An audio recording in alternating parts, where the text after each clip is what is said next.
probably doesn't come as a huge surprise to you for me to say people really struggle with looking at the bigger picture. They struggle to take a step back and not only day to day understand how do my behaviors in the moment right now, how are they going to either serve me or not serve me for my long-term goals and progress. Maybe we're more designed to think in the moment, what do I do now to satisfy my needs? It's a tough thing to step back and do.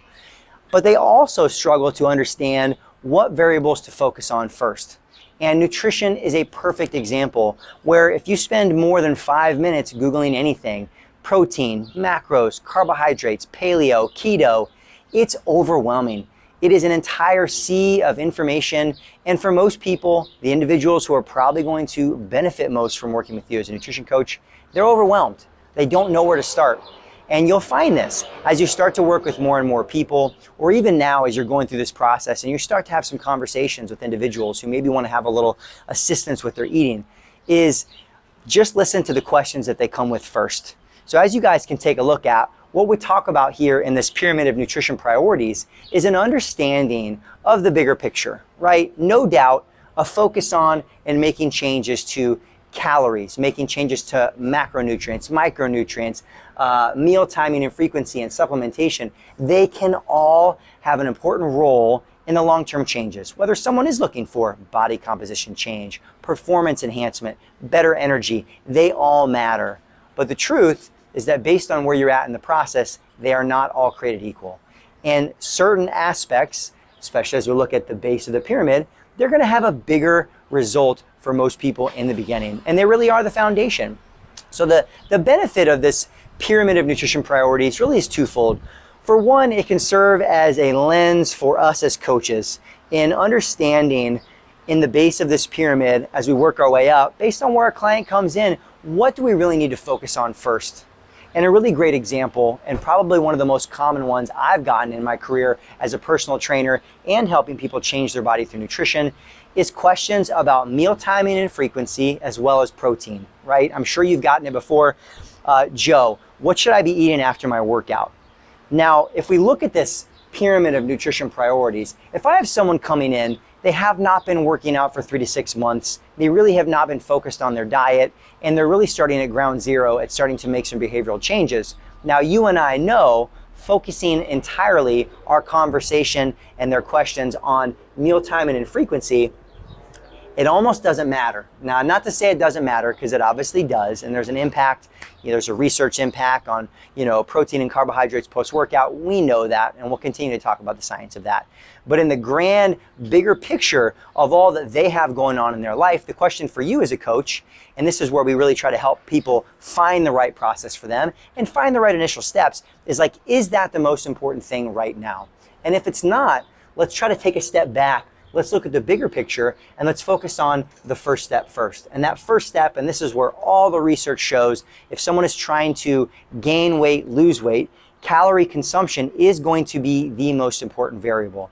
Now, that is not to say that there's not some other variables that people might be dealing with. Maybe they've got some sort of hormone issues going on. Maybe they have some sort of thyroid condition. Or maybe if you work with a lot of women after the age of 40, they might be starting to go through menopause and hormones are changing the equation. But the truth is, they don't really change the equation. It still is a calories in, calories out equation. They just might have some other variables going on. So at that point in time, that's where we as nutrition coaches, we need to know, okay, there's some things happening here that are beyond my training, they're beyond my pay grade. I need to have someone great to refer them out to who can help me problem solve this process. But without a doubt, for most people, initially, we just need to focus on how much food are you eating relative to your goals, relative to your lifestyle, your activity level. We need to kind of get that down first, all right? Now, that might not be the sexy stuff that people want to look at. Either A, they want to go right to a more advanced way of eating. They feel like they need to dial in their macros right away. And again, there are a lot of routes that can work for a lot of people. And that's where your role as a nutrition coach comes in, is trying to utilize an understanding of this pyramid of priorities and help them identify where do we need to take steps first. And for a lot of people, it might just be overall saying, all right, we need to look at either A, you're not eating enough food, or you're eating too much food. And we'll talk about how a lot of that comes into maybe having them report and log some things in the first week or two just to get a baseline. But no doubt that is going to be the most important variable, okay? All the research tends to support that as well, okay? That's going to be the most important initial variable. Doesn't mean the other ones don't matter, but if that's not right, the other ones, they're not going to have as big of an impact, right? If I'm exceeding my calories, if I'm eating 700 more calories than I'm expending and I'm looking to lose weight, it's not going to matter how I'm timing my macronutrients pre and post workout. I'm probably not going to be seeing the changes, or I'm not going to be seeing as much change as I could if I was focused on that first. And then from that, as we work our way up that pyramid of priorities, comes dialing in the actual macronutrients. Now, we've talked about it and we talk about it in the course. Obviously, calculating and counting macronutrients gives you calories. They're kind of done together, but some of it is just someone's individual focus. Is that oftentimes, if people come in, again, we're coming in starting at a basic level and really trying to start to make some changes, educate, create awareness around our food, and we dial right into the amount of protein that they're getting on day one, it might just be skipping a few too many steps where either maybe it overwhelms the individual, everyone's going to be different, and that really is the sweet spot of being a great coach, is trying to help navigate that path. But no doubt, those are going to be the first two important variables. I find where a lot of the questions come in are on frequency and timing, and then supplementation. Now, the idea, just as like we talk about this in our NASM personal training course, we look at the OPT model and the foundation of stabilization training and really laying that foundation with slower movements and making sure that we're taking our time, lower loads. That's going to set us up for greater levels of hypertrophy and strength and power and body composition change if we focus on those things first. It is very much the same with nutrition, is that focusing on kind of mastering these skills as we work our way up, almost like levels of a video game, it's going to lead to greater long-term results. And if they do have more advanced goals, either initially or down the road, it's going to make it more likely that we're able to skill stack along the way and get there. So not to say right away that you just want to ignore the question on meal frequency and timing and supplements, because we want to keep people excited and motivated about what they're doing. And there's an element to that, but it is also an understanding for us as a coach. So for one, this pyramid of nutrition priorities, it can serve as a framework for us to think about as coaches, where should I put my energy in first in order to yield the greatest results for my clients? And it can also definitely just be a great visual education tool. That is one of the reasons that we've put it inside of your nutrition packet, is because sometimes educating clients on the process that they're going to be getting into and going through, not only is it great for long-term, their expectations on what they need to accomplish, but a lot of people, they just might not know. They might not know that just focusing on my overall calorie consumption initially is more important than whether it's made up of carbs, proteins, or fats. They might come in with a preconceived notion that, if I just cut out carbohydrates, that's going to be the process that's going to get me there.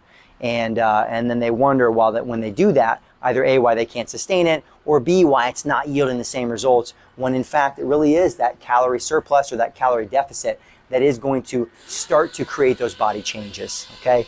And then as we work our way out, those other things matter. Now, you'll find some individuals too, it doesn't mean that food quality and micronutrients and these other things that are kind of involved in the macros and this third layer of the pyramid doesn't mean that they don't matter.